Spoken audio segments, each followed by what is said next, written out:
Junior NTR కోసం మహేష్ బాబు ఏంటి అనుకుంటున్నారా? మహేష్ బాబు గారు వాయిస్ ఓవర్ ఇస్తుంటారు, అందరికీ తెలిసిందే. అయితే ఈసారి వాయిస్ ఓవర్ కాదు, ఏకంగా గెస్ట్ రోల్ అంటున్నారు. కొరటాల శివ గారు ఆల్రెడీ జూనియర్ ఎన్టీఆర్తో మహేష్ బాబు గారితో ఇద్దరితో సినిమాలు తీసేస్తున్నారు. ఇప్పుడు జూనియర్ ఎన్టీఆర్ గారు దేవరా రిలీజ్కి రెడీగా ఉంది. అయితే దేవరా సినిమాలో ఒక ట్విస్ట్ అయితే పెడుతున్నారంట. ఆ ట్విస్ట్ కోసం ఒక చిన్న క్యారెక్టర్లో మహేష్ బాబు గారు స్క్రీన్ పైన మెరుస్తారని చెప్పి ఒక రూమర్ అయితే వస్తుంది. అది ఎంతవరకు నిజం అనేది సినిమా చూస్తే కానీ మనకు తెలియదు. సో ఇది కానీ నిజమైతే ఫ్యాన్స్కి, అసలు అటు మహేష్ ఫ్యాన్స్కి ఇటు ఎన్టీఆర్ ఫ్యాన్స్కి, వాళ్ళిద్దరు కూడా చాలామంది మ్యూచువల్ ఫ్యాన్స్ ఉంటారు, ఇద్దరిని సమానంగా ఇష్టపడేవాళ్ళు. వాళ్ళందరికీ పండగనే చెప్పాలి.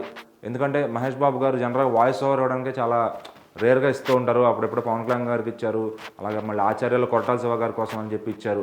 సో ఆయన ఎప్పుడు వాయిస్ ఓవర్తో ఆపకుండా ఈసారి గెస్ట్ రోల్లో దించే ప్లాన్లో ఉన్నారంట కొరటాల శివ.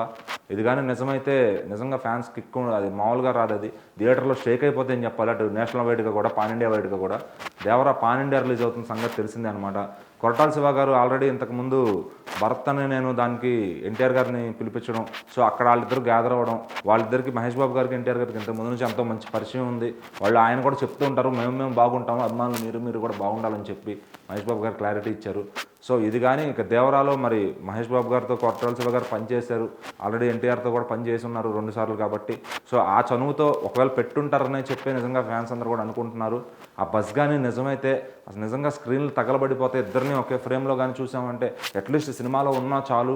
ఆ బిట్ ఏదో ఇంకా మాకు ఎన్టీఆర్ అన్న, అదే మహేష్ అన్న చాలా నాళ్ళు దూరం అయిపోతారు రాజమౌళి గారి సినిమాతో. సో ఆయన నీలోపు మాకు ఇలా చూపిస్తే హ్యాపీ అని చెప్పి మహేష్ బాబు ఫ్యాన్స్ అంతా కూడా అంటున్నారు అనమాట. సో అది కానీ నిజమైతే నిజంగా అసలు చూసే ఆడియన్స్ కూడా ఫీస్ట్ అనే చెప్పాలి. మహేష్ బాబు గారు ఎన్టీఆర్ గారు ఒకే స్క్రీన్ మీద అది చూడటానికి ఎంతోమంది రిపీట్స్గా ఫ్యాన్స్ కూడా ఉంటారనమాట.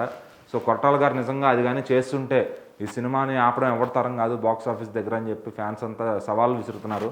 సో మరి మనం చూద్దాం, కొరటాల గారు నిజంగానే ఈ సినిమాలో మహేష్ గారిని పెట్టారా, లేకపోతే ఇదంతా రూమర్ అవుతుందా చివరికి.